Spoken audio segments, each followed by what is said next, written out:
mengangkat tema tentang toleransi dan kebersamaan. Saya kira Bapak Ibu sudah tidak asing lagi mendengar kata toleransi dan kebersamaan, ya.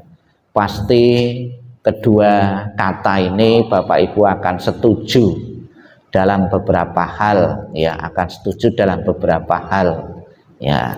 Tidak semua, ya, tentang toleransi dan kebersamaan. Mudah-mudahan dengan contoh yang sudah diberikan Sang Buddha ini membuka wawasan kepada kita semua tentang pentingnya toleransi, menghormati di antara satu dengan yang lain. Sebelum kita pembahasan lebih lanjut, istilah toleransi ini berasal dari bahasa Latin, ya. Berasal dari bahasa Latin yang artinya itu mengandung 4 hal. Yang pertama, toleransi berarti kita menahan diri. Toleransi berarti kita mempunyai sikap sabar. Toleransi berarti kita membiarkan orang berpendapat lain. Kemudian yang keempat, toleransi berhati lapang terhadap orang-orang yang mempunyai pendapat yang berbeda. Tidak gampang, tidak semua kita itu bisa menerima, bisa menjalani 4 hal ini. Sabar dan menerima pendapat orang lain. Lebih banyak ketika kita berbeda pendapat dengan orang lain, kita bersikukuh dengan pendapatnya kita sendiri, menyimpulkan hanya pendapat sendiri, pendapat sayalah yang benar. Ya, jarang kita bertoleransi terhadap perbedaan-perbedaan yang ada. Ada yang beralasan pendapat saya lebih manusiawi, pendapat saya lebih mutlak, pendapat saya lebih modern, terus kekinian dan lain sebagainya. Ya, itu alasan-alasan kita kadang-kadang bersikukuh dengan orang lain. Itu ada contoh-contoh yang bisa saya sebutkan tentang toleransi dalam lingkup di kita, di dalam Sangga Agung dan Majelis Budayana, berkaitan dengan tradisi-tradisi yang ada di dalam agama Buddha. Kita tahu bahwa di dalam agama Buddha ternyata banyak tradisi-tradisi yang berkembang. Setelah Sang Buddha wafat parinibbana, ternyata muncul beberapa tradisi-tradisi atau sekte dan aliran. Kurang lebih tercatat dalam teori aliran di dalam agama Buddha itu ada 18, ya, aliran atau sekte. Namun sekte dan aliran itu ternyata tidak bisa berkembang terus, ya, tidak bisa berkembang terus. Saat ini sekte dan aliran yang berkembang itu 3 tradisi, katakanlah tradisi atau sekte: Theravada, Mahayana, dan Tantrayana. Dari ketiga sekte ini pun di dalamnya sebetulnya juga ada penekanan-penekanan sendiri atau perbedaan-perbedaan sendiri.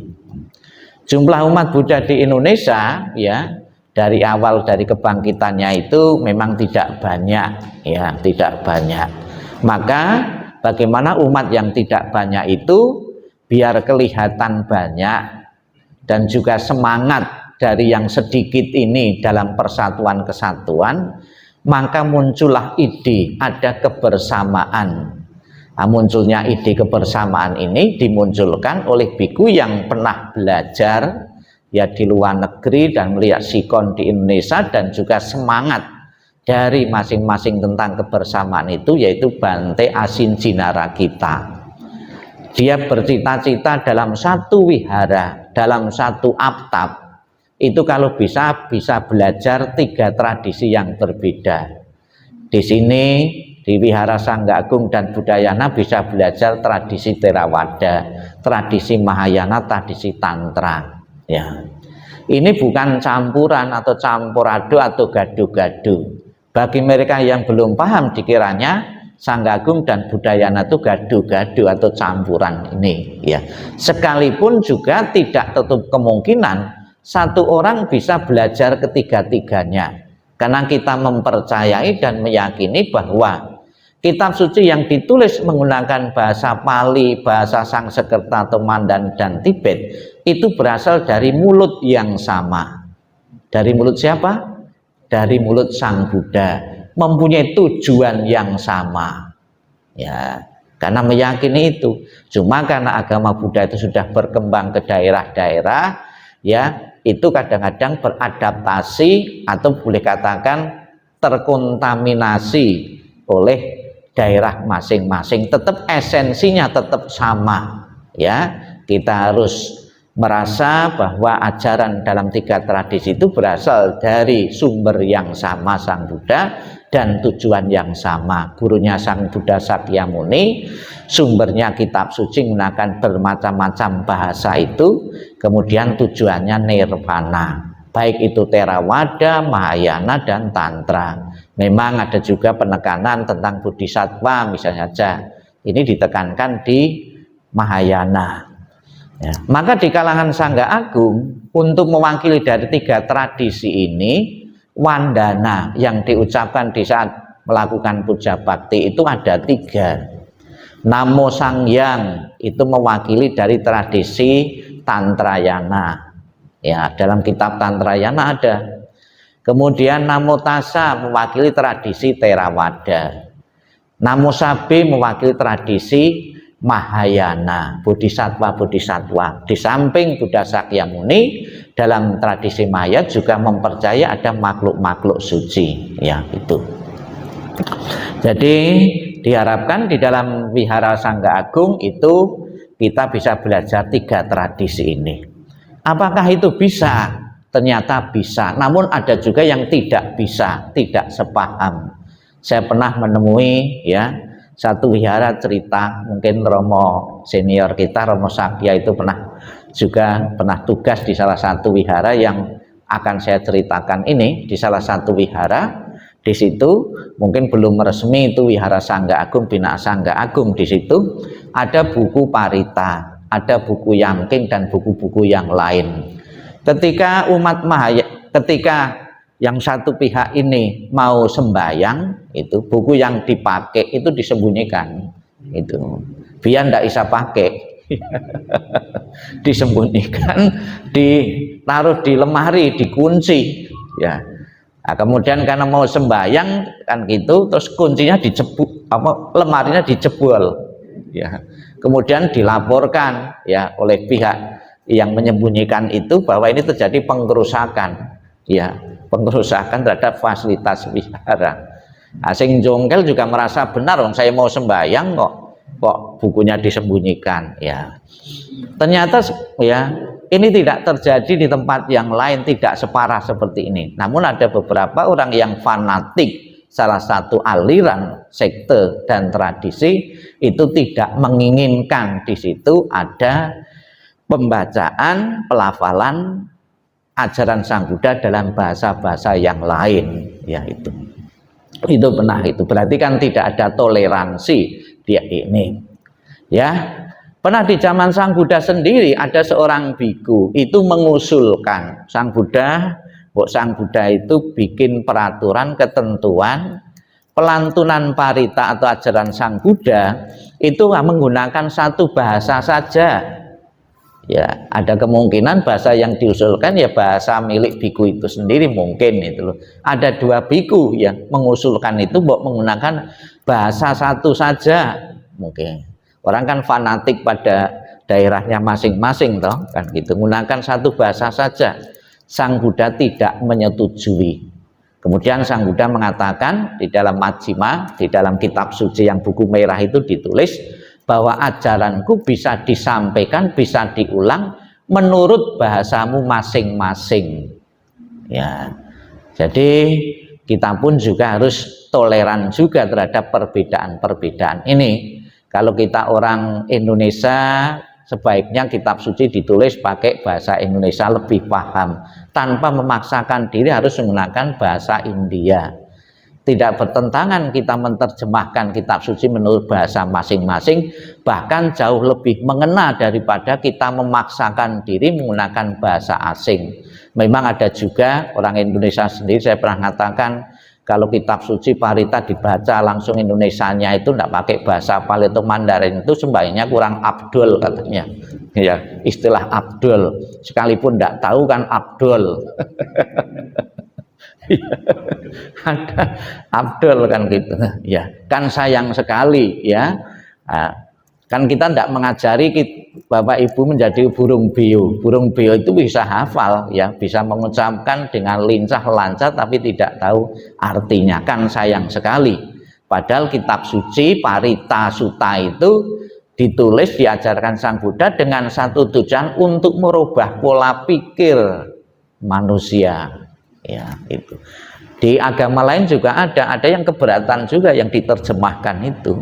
Saya pernah dengar sendiri ya dari seorang biku senior yang salah kalau kitab suci itu diterjemahkan, ditulis pakai bahasa Indonesia, karena bahasa Indonesia bahasa yang belum memadai ya untuk menggambarkan makna dari bahasa asli ini, katanya seperti itu ya. Bahkan pernah juga waktu mau latihan itu saya pernah dikatakan demikian, tidak bisa karena bahasa Pali itu harus menggunakan bahasa Pali karena bahasa Pali itu bahasa yang dimengerti oleh semua makhluk hidup katanya. Terus saya mengatakan salah kalau alasan itu. Contohnya saya itu salah satu makhluk hidup, saya tidak tahu juga kok. Ya. Ya, ada yang harus menggunakan bahasa Pali atau bahasa tertentu. Jadi umat Buddha itu boleh mempelajari menggunakan bahasa masing-masing, tidak bertentangan dengan ajaran Sang Buddha, bahkan Sang Buddha pun menyarankan demikian ya. Itu. Kemudian bisa ada juga salah satu bentuk toleransi juga. Ada seorang biku yang mau usul kepada Sang Buddha agar para biku itu tidak makan daging dan ikan, harus vegetarian.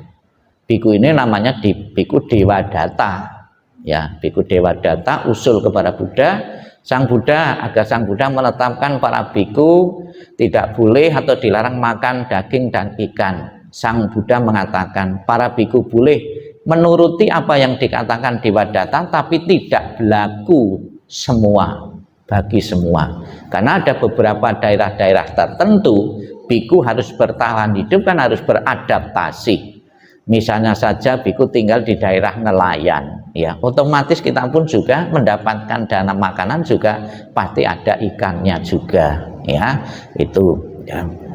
Jadi ada beberapa bentuk-bentuk toleransi ya yang bisa dipraktikkan oleh kita semua ya, itu.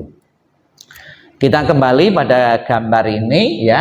Ini adalah gambar para biku yang sedang mengadakan acara Waisak di Candi Sewu ya. Candi Sewu itu candi dekat Prambanan. Ada yang mengatakan kenapa disebut Candi Sewu, karena harga tiketnya masuknya itu 1.000. Yaitu pas kebetulan saja. Sebetulnya tidak demikian ya, Candi Sewu ya. Ada juga cerita di situ tuh kan Candi Sewu itu dibikin selama semalam katanya ya. Kan itu kan Roro Jonggrang itu, tapi sebenarnya kan tidak ada kaitannya, itu kan cerita Buddhis ini. Jadi candi-candi di Jawa Tengah, ini di Jawa Tengah. Ya, ini memang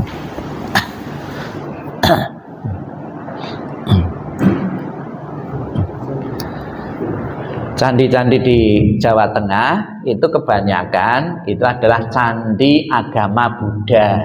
Sebelah Candi Sewu ada Candi Pelausan. Kemudian di Magelang ada Borobudur, ya, ada Candi Mendut. Itu kebanyakan dari Wangsa Sailendra, itu candinya adalah candi agama Buddha. Ada candi yang bentuk toleransi juga di Pelausan sebelahnya. Ini suami istri itu agamanya berbeda, Hindu dan Buddha. Kemudian sebagai bentuk penghormatan kepada istrinya dibikinlah Candi Pelausan ya. Itu ya. Kemudian Bapak Ibu sekalian ya, di dalam Sangga Agung kita bisa melihat dari biku-biku yang mempunyai pakaian yang berbeda ya, ada Mahayana, ada Theravada, ada Tantra. Ini kurang satu ya gambarnya. Di situ salah satu bentuk toleransi yang menjadi cita-cita dan harapan Bante Asin agar wihara itu bisa tempat belajar dari 3 tradisi yang berbeda. Kita kan tidak pernah mencampur adukkan di sini, ya. Misalnya saja mencampur aduk sembahyang parita terus dicampur yamking, dicampur tantra, kan enggak, sendiri-sendiri. Sekalipun Bapak Ibu juga boleh habis mendengarkan ceramah Theravada, dalam tradisi Theravada Bapak Ibu mendengarkan tradisi Mahayana atau Tantra, silahkan. Itu mempunyai sumber-sumber yang sumbernya sama, ya, tujuannya sama, yaitu pembebasan, cuma perbedaan bahasa saja. Kemudian bisa juga dalam Pali itu disebutkan bahwa para biku atau parita atau kitab suci tidak boleh diiramakan. Tapi di Mahayana kan justru diiramakan, ya gitu. Apakah itu bertentangan? Itu sebenarnya bentuk adaptasi juga. Kalau belajar dharma itu cuma perlu dibaca seperti itu saja, orang kan jenuh dan bosan. Nyatanya sekarang di dalam tradisi Pali pun juga ada variasi juga, ada pendupaan, ada lagu-lagu yang lain, ya itu tidak melulu dibaca bahasa Pali saja. Kemudian di Mahayana memang baca sutra, ya sutra-sutra itu pun juga diselingi dengan puji-pujian, Lusangchan, ya, Tafuci, itu kan puji-pujian saja, bukan kitab suci sebenarnya, agar variasi, agar orang tidak jenuh dan bosan, ya. Salah satu penyakit umat itu salah satunya ya bosan itu. Kalau sudah bosan tidak mau datang lagi. Bagaimana agar tetap mau datang? Dia kasih variasi-variasi, ya, tanpa meninggalkan maknanya itu, ya.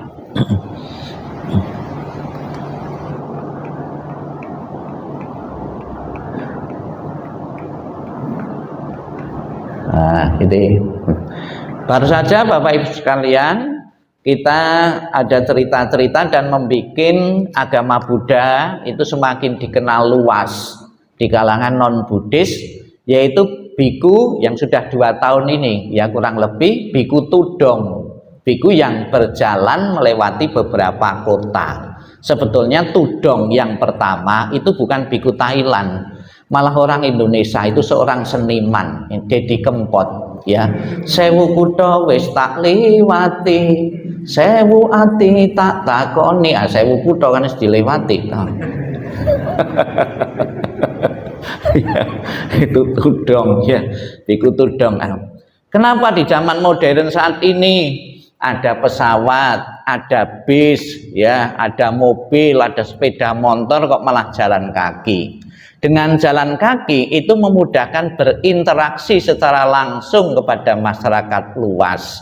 Nah, coba kalau bikunya kesana kemari bawa mobil atau bawa bis, ya perhatian orang sekitar itu ya kecil, ya, karena terlalu cepat jalannya. Tapi kalau dengan jalan kaki pasti akan menarik perhatian, ya, ini, ya.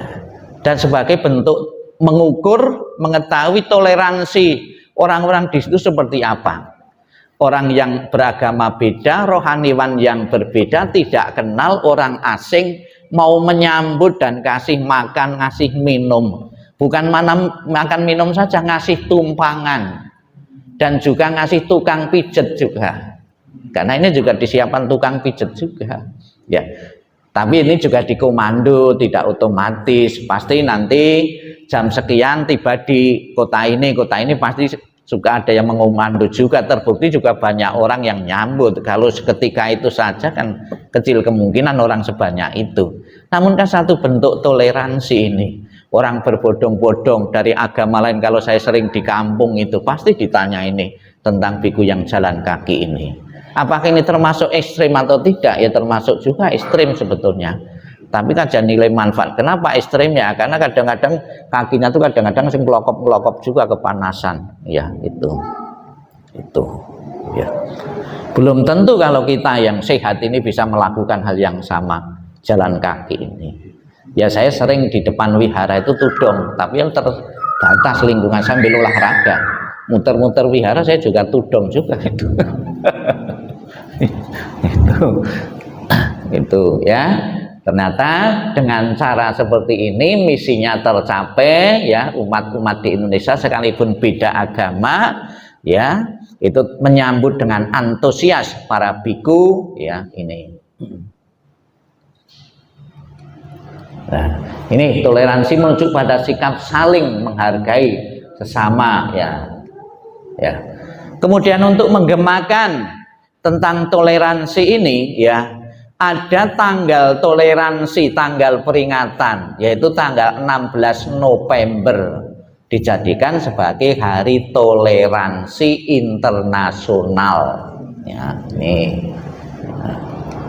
Ya, ada beberapa juga bentuk pelarangan-pelarangan daerah-daerah tertentu yang belum bisa menerima toleransi dengan alasan jumlah umat Budanya atau jumlah umat di situ kurang.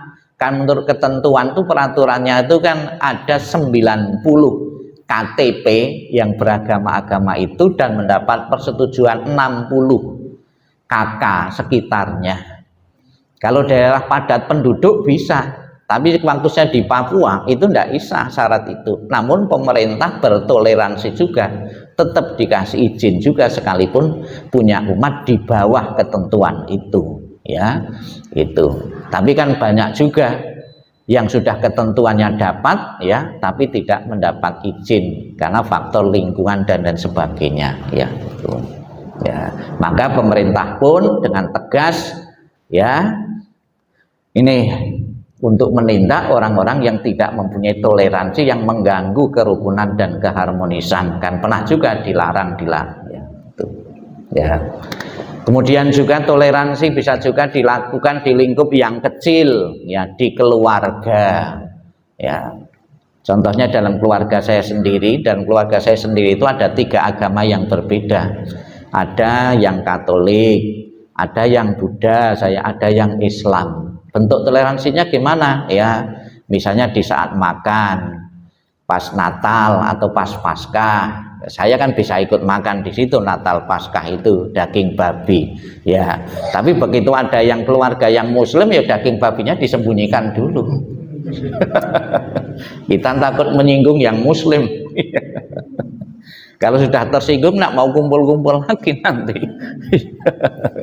Ini sengaja ini saya tidak makan terus disiapin. Kan bisa berpikir seperti itu kan gitu. Ya.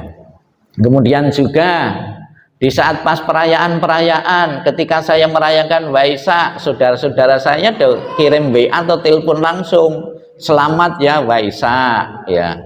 Kalau dia merayakan Idul Fitri atau Idul Adha, saya pun juga mengucapkan selamat Idul Fitri, Idul Adha ya, itu ya, itulah bentuk toleransi saling mengucapkan selamat ya. Saya juga tidak merasa berdosa mengucapkan selamat kepada mereka, mereka pun juga tidak merasa berdosa juga, tidak satu beban juga, malah timbul kebersamaan, rasa kebersamaan ya.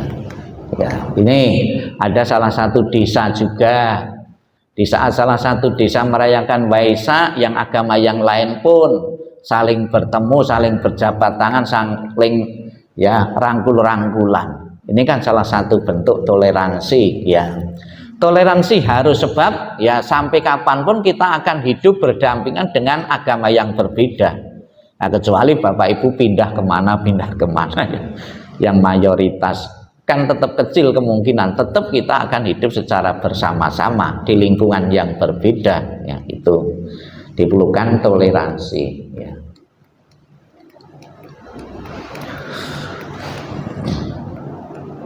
Ya, ini kemudian juga ada beberapa tempat ibadah satu bentuk toleransi tidak dilarang, dan juga ini juga mempermudah ya.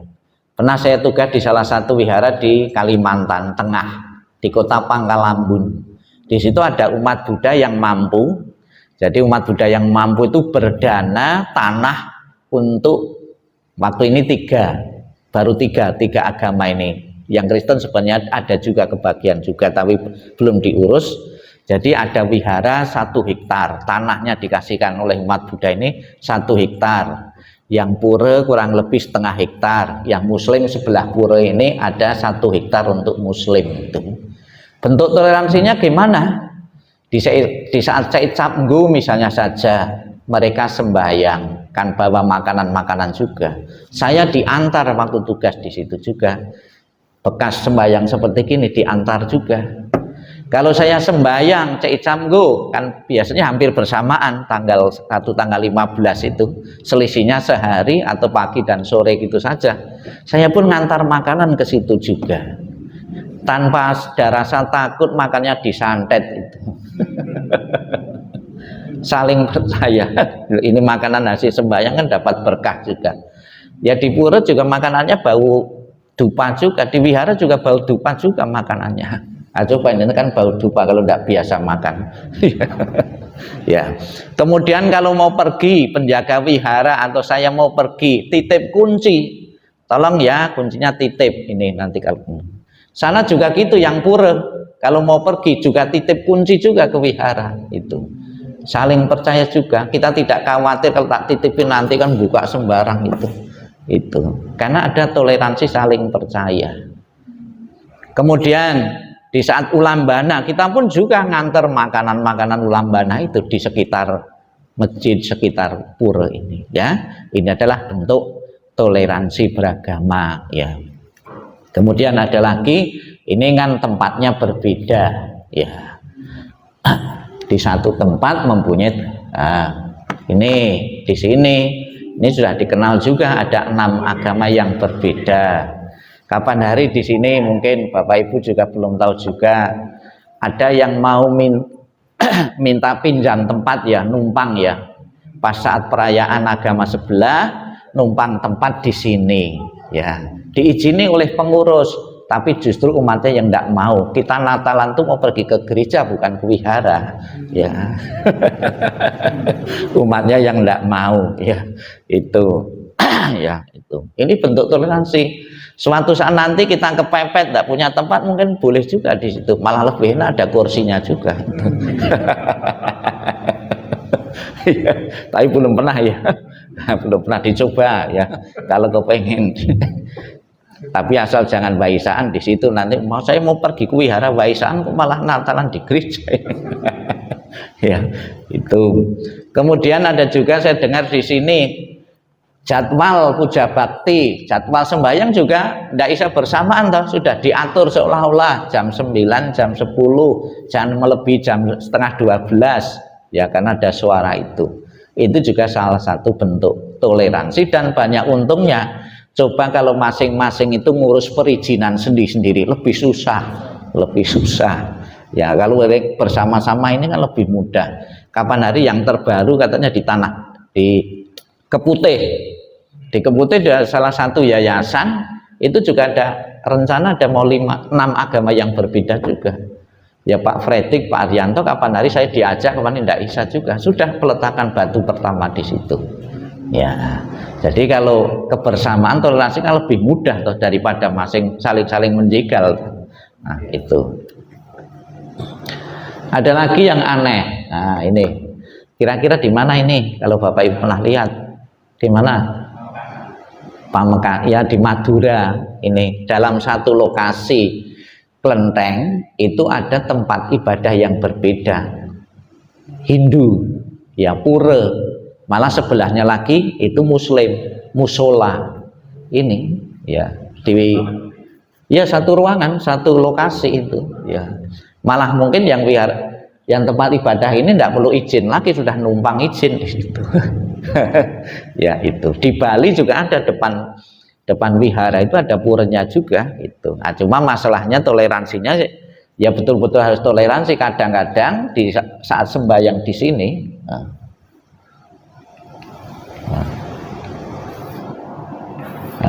di saat sembahyang sini kadang-kadang itu bawa daging juga kan mereka. Padahal ini kan ada Kuan Imnya, ada kelentengnya, kan harus toleransi, harus nerima juga. Gitu. Contoh yang lain, misalnya saja waktu saya di Trowulan itu, di Trowulan kan vegetarian, tapi pernah juga saya melihat di depan wihara pas gerbang itu ada agama lain itu sembahyang di situ dari kelompok ini ya, itu juga pakai menyembelih ayam di situ, darahnya dioles-oleskan di tempat sembahyangan itu yang mereka itu. Terus saya pernah lupa ini di wihara sebenarnya tidak boleh nyembelih membunuh ayam di sini Pak. Iya Pak, ini jawabannya itu beda, tapi ini didoakan biar dipakai sembahyang ini untuk acara ini biar tidak terlahir di alam hewan dan binatang lagi, bisa terlahir di tempat yang lebih baik lagi, tidak jadi hewan dan binatang lagi. Jawabnya gitu. Tapi saya kalau jadi ayamnya tetap nggak mau juga. Sekalipun dijanjikan langsung masuk surga atau masuk nibbana, tetap kepengen mati secara wajar ya. Nyatanya mereka yang habis membunuh-bunuh itu nyatanya ada yang meronta-meronta, yang berontak kan tuh. Padahal mungkin ya dijanjikan mungkin lebih baik di sana ya. Jadi kalau umat Buddha berpikir jangan sampai kita ingin mendapatkan kebahagiaan pahala dengan mengorbankan makhluk lain ya kan. Kita ingin mendapatkan pahala atau kebaikan, tapi justru kita mengorbankan makhluk lain ya, itu justru bukan satu kebaikan lagi ya. Ya, jadi ini satu bentuk toleransi beragama ya. Kemudian juga kita di saat bulan puasa, bulan Ramadan ya, ada rohaniwan agama lain, agama Buddha yang membagi takjil, yang membagi makanan untuk mereka-mereka yang sedang puasa ya. Saya pun juga sering menerima toleransi juga. Pernah juga saya waktu mau nginep ya, menginap di salah satu hotel, saya setelah pagi menuju ke kasir, terus ada seorang ibu yang ngikuti saya. Oh ini rohaniwan Buddha, oh enggak usah bayar gitu. Dari agama lain pemilik hotelnya itu. Oh, ini rohaniwan Buddha ya, tahu pakaian saya. Pernah juga saya waktu keliling di desa itu, di warung, salah satu warung desa itu, saya makan di situ. Pak mau menuju wihara sana itu ya, iya kan gitu. Udah makannya separuh saja bayarnya, suruh separuh bayarnya itu. Sekalipun tidak digratis ya. Terus mau ngojek, naik ojek juga kadang-kadang tidak mau dibayar juga. Tahu, itu bentuk-bentuk toleransi kepada agama lain. Kadang-kadang kita yang tidak toleran kan, lah di agama lain kok apa pedulinya kan gitu. Tapi ternyata mereka pun bisa saling menghargai ya. Ya. Kemudian ada juga orang yang mati ya. Kita kan berbeda, orang mati ya dicampur orang mati kan gitu saja tempatnya. Tapi ada juga yang tidak berpikir seperti ini, khusus kuburan khusus ini, khusus agama ini, khusus agama ini, khusus. Pernah terjadi di Jawa Tengah itu, umat Buddha meninggal di situ. Malam harinya, sebelumnya sudah izin sebenarnya, sudah pemberitahuan ke lurahnya. Pak, ini ada warga saya yang meninggal, mau dikubur. Lurahnya, oke ya boleh saja, memang kuburan-kuburan orang mati kok kan gitu. Sudah dikubur situ. Setelah dikubur malam harinya, itu dibongkar oleh pemuda-pemuda di situ. Dibongkar, mayatnya ditaruh aja di luar gitu. Kemudian dari umat Buddhanya juga tahu, tidak bereaksi umat Buddhanya. Kita sudah kewajiban sebagai umat Buddha merawat, mengubur orang mati. Masalah membongkar, yang bongkar itu urusan orang yang membongkar gitu. Langsung dipanggil polisi orang-orang yang membongkar itu, berurusan dengan pihak yang berwajib ya. Pernah juga saya dengar di salah satu tempat ya, ada umat Buddha mau dikubur di situ. Tidak boleh, ini khusus kuburan ini. Ya kalau tidak boleh, mayatnya umat Buddha ini mau saya hanyutkan di sungai kan gitu. Karena itu diancam gitu, akhirnya diizinkan juga. Itu pernah di Bali itu, yang pernah saya dengar itu cerita itu. Ya, mau dihanyutkan kan ngotori, bikin polusi sungai kan gitu. Ya.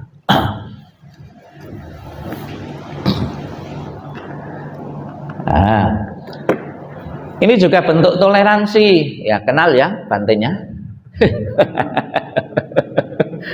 Saya tanggal 1, tanggal 15 itu ya, itu rutin sembahyang di Trowulan. Di tempat penitipan Abu Trowulan, balik kenangan di Trowulan, itu bentuk toleransi ada.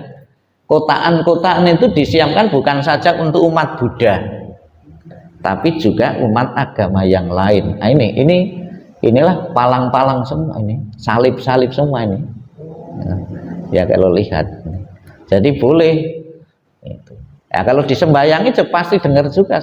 Saya nyembayang yamkinya ini dengar juga, saya ikut disembayangi juga. Kalau saya perciki air juga kena juga, ya. Tapi saya kalau merciki di sini tidak merciki, sebetulnya pura-pura merciki, ya, seolah-olah itu diperciki gitu.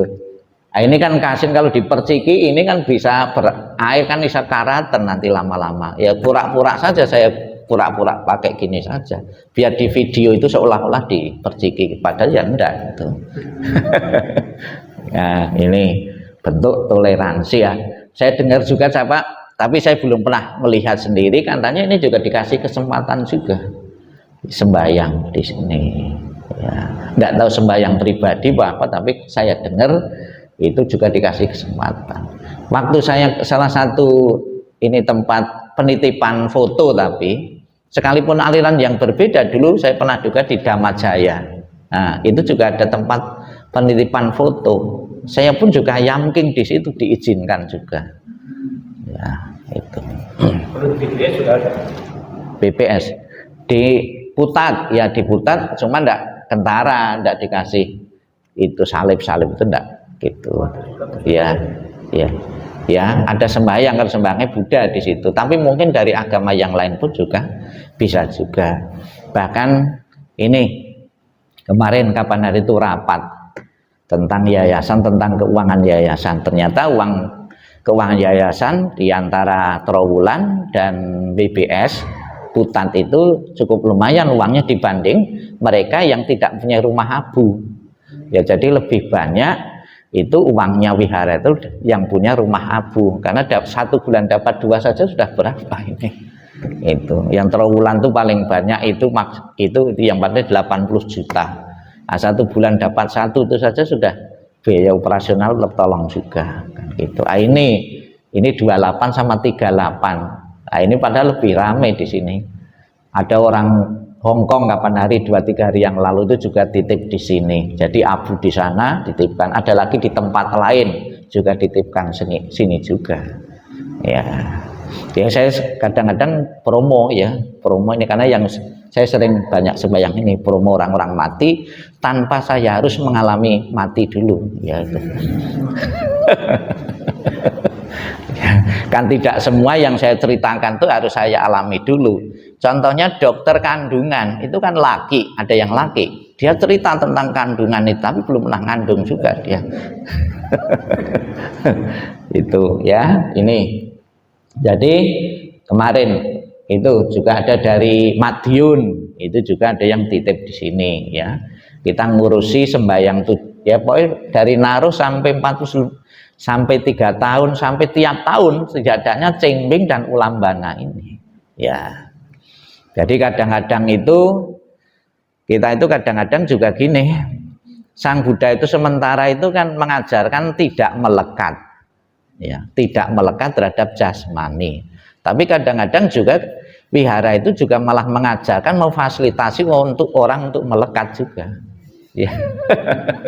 Melekat ini ya, makanya kita pun tetap sarankan seandainya sudah keluarga tidak memungkinkan lagi, tidak bisa ngerawat, silahkan diambil di larung. Saya juga melayani juga, nganter juga yang larung-larung juga habis ngambil di sini. Oh karena tidak mampu lagi atau keluarga, persetujuan keluarga itu menginginkan di larung, ya kita larung saja ya itu. Ya pakai gini juga pakai teknik juga biar pertama itu banyak gratis ya, gratis masuknya gratis, diumumkan gratis atau dana sukarela, nanti begitu banyak nanti ada tarif juga ya. Ya. Tapi juga ini untuk biaya operasional wihara kita tidak bisa mungkiri ya. Ya ini di wihara-wihara yang lain di luar negeri pun, di Jakarta pun juga rumah-rumah penitipan abu itu juga ada itu. Apabila sesuatu yang disimpan orang tuanya abu hidupnya lebih baik, yang masalahnya itu alat untuk secara emosional mendekatkan anak sama leluhur-leluhurnya ya.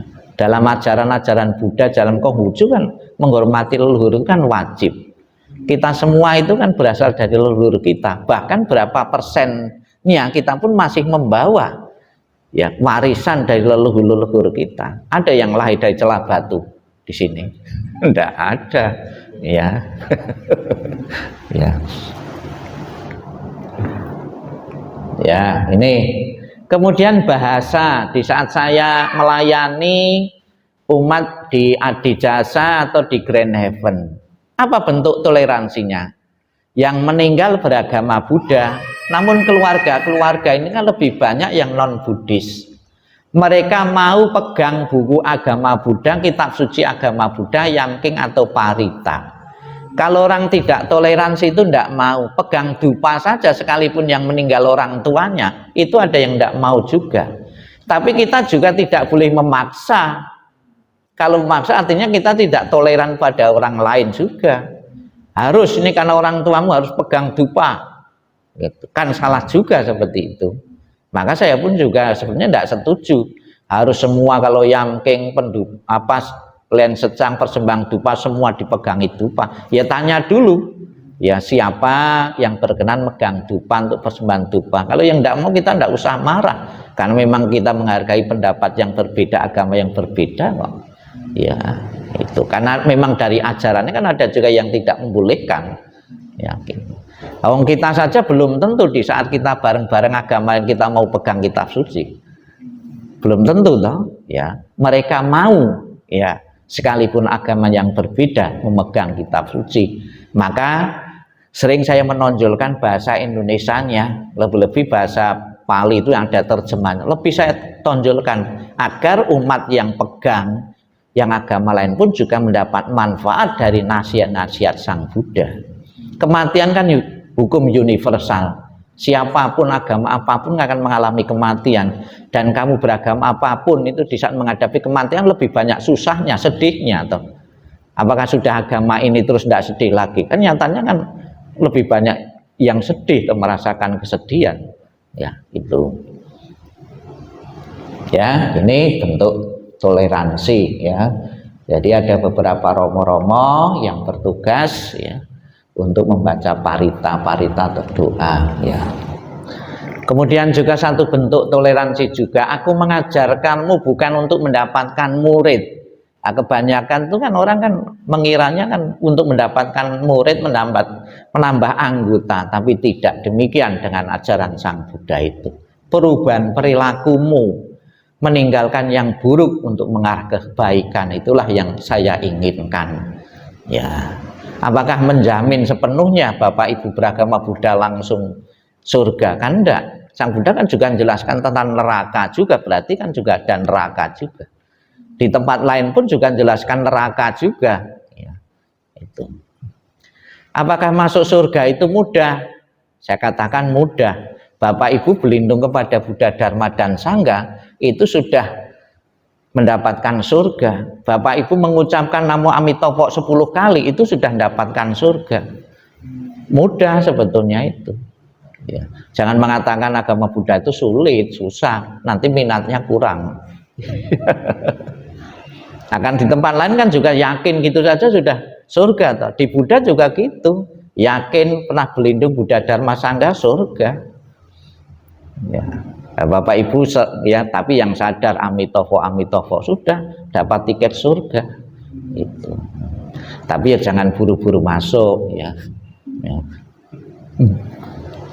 Ya, ini beberapa warisan Sang Buddha yang terkait dengan toleransi diabadikan dalam kitab suci untuk jadikan pelajaran bagi generasi-generasi penerus saat ini.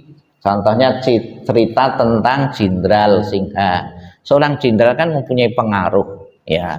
Maka Sang Buddha pun memohon kepada jenderal itu untuk mempertimbangkan, kamu nanti dianggap nanti jenderal tidak setia, kamu nanti dianggap jenderal yang pengkhianat karena kamu punya pengaruh besar, pertimbangkan dulu.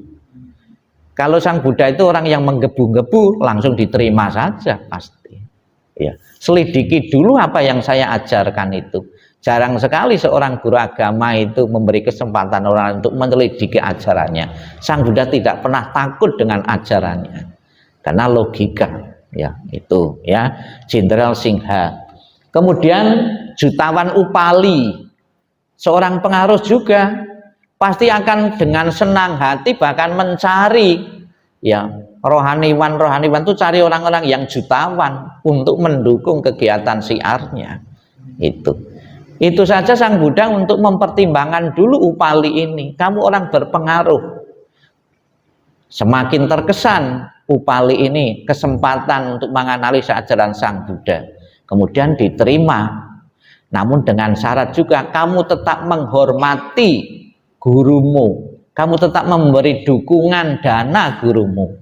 Ini kan langka, tapi bisa terjadi dalam diri Sang Buddha, karena Sang Buddha mempunyai jiwa toleransi yang luar biasa ya. Misalnya dari pindah agama Bapak Ibu, itu pun juga wajib juga tetap tidak menghentikan pendanaannya pada mereka, itu sesuai dengan pesan moral Sang Buddha. Kebanyakan langsung berhenti atau malah jelek-jelekan yang lama ya. Nah, kemudian Raja Asoka itu juga, namun demikian Raja Asoka itu akan orang politik ya.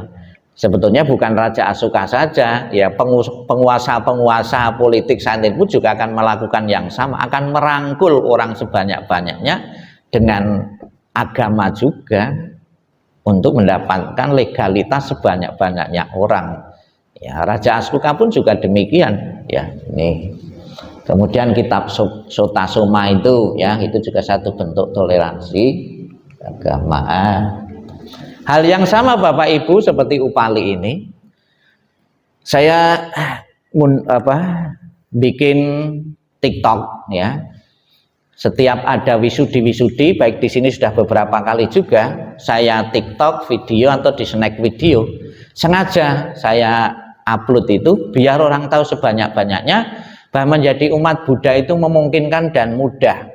Ternyata responnya luar biasa. Setiap saat kalau saya membaca, saya lihat di TikTok, itu ada saja dari agama lain mau beragama Buddha itu ya, ada saja itu. Dan saya biasanya prakteknya saya menggunakan bahasa Pali Wandana Tisarana ya, mestinya kalau melengkap Pancasila juga bahasa Pali. Saya potong saja, tetap itu prakteknya bahasa Pali, saya potong yang bahasa Indonesianya Wandana Tisarana langsung itu, biar menganggap agama Buddha itu mudah. Sebab ada juga yang itu bahasa apa, daripada tanya-tanya itu terus kan gitu loh, langsung Indonesianya itu. Memang yang asli itu kadang-kadang itu ya, kalau baru mengucapkan pertama itu kita geli sendiri ya, budang genti gudang gudang sarnang gajaming, gudang damang sarnang gajah, gudang bukan budang. Nah ya itu ya. Biasanya saya bikin TikToknya itu bahasa Indonesia, ternyata responnya luar biasa banyak, terutama mereka yang mempunyai pacar yang beragama Buddha ya, dari agama lain yang mempunyai pacar, pasangan, calon suami atau istri yang beragama Buddha, itu kepengen beragama Buddha. Di samping juga betul ada yang mereka tidak karena perkawinan ya, karena sekarang di agama apapun ya orang mau nikah harus satu agama. Bahkan di kalangan yang lain juga bukan ya, seorang pelacur juga ada mau ingin beragama Buddha itu, WA saya juga ada, karena mempunyai pacar ya agama Buddha. Gitu. Kalau di Jawa Timur saya tangani sendiri, kalau misalnya di Sekwil yang lain di Jawa Barat, saya menghubungi Sekwil Jawa Barat untuk mau wisudi mereka ya, dapat suami, calon suami dari Malaysia. Yang terakhir ini nanti saya pemberkahan itu dapat suami dari Taiwan, orang Indonesia gitu ya. Itu lewat TikTok ternyata efisien sekali ya itu. Dan juga saya pun juga tidak memaksakan diri dan tanya sebelum pelaksanaan ya. Itu bukti ya, bukti apakah Anda ingin menjadi umat Buddha atas kesadaran sendiri, tidak ada tekanan dari manapun. Saya tanya seperti itu, baru jawab tidak ada, itu baru saya laksanakan. Kalau di tempat lain ya, itu bukan segera ditanya, bikin surat pernyataan. Ini lebih aman. Seandainya ada pihak lain yang tidak bisa menerima dia kepindahan itu, lebih aman ya. Atau kalau mereka masih muda ya, masih di bawah pengawasan orang tuanya tak suruh datang, saya minta ditunggui oleh orang tuanya. Kapan hari di sini ada ya ditunggui orang tuanya itu. Nah, itu. Saya lebih marem ya, tidak khawatir lagi, takutnya nanti dikira pemaksaan, orang lain tidak terima. Ya gara-gara nerima 1-2 orang nanti kan dianggapnya ya itu memaksa orang. Ini juga dari agama yang berbeda, ini dari agama lain. Ini mungkin kalau Bapak Ibu belum mengunjungi wihara ini, di Wihara Dharma Kasih di Karangasem. Itu kalau belum ya silahkan berkunjung sana, bagus. Saya lihat di Wihara Surabaya itu yang paling bagus secara fisik saat ini di sana. Itu. Oh Karangpat ya, oh beda ya, Karangasem itu di Sinoman ada itu kelenteng ya, ini Karangpat ini ya, itu. Hah? Oh Karangasem. Oh Karangpat? Oh oh ya Karangasem ya. Ya, itu ada beberapa kali pemberkatan juga di sana. Wisudi juga sudah dilaksanakan sana gitu. Ya karena wihara baru 2 tahun, jadi baru pengenalan di sana. Sudah termasuk binaan Budayana di sana. Ya seperti kelenteng lah, kelenteng baru di sana. Ya, ini beberapa filosofi yang berkaitan tentang ya toleransi ya. Tuh. Nah, ini prasasti Raja Asoka, kemudian dari ini Dalai Lama tentang toleransi juga banyak sekali ya. Berhubung karena waktu dan nanti ada acara lagi, ya kami akhiri sampai di sini. Namo Sang Hyang Adi Budaya, Namo Buddhaya.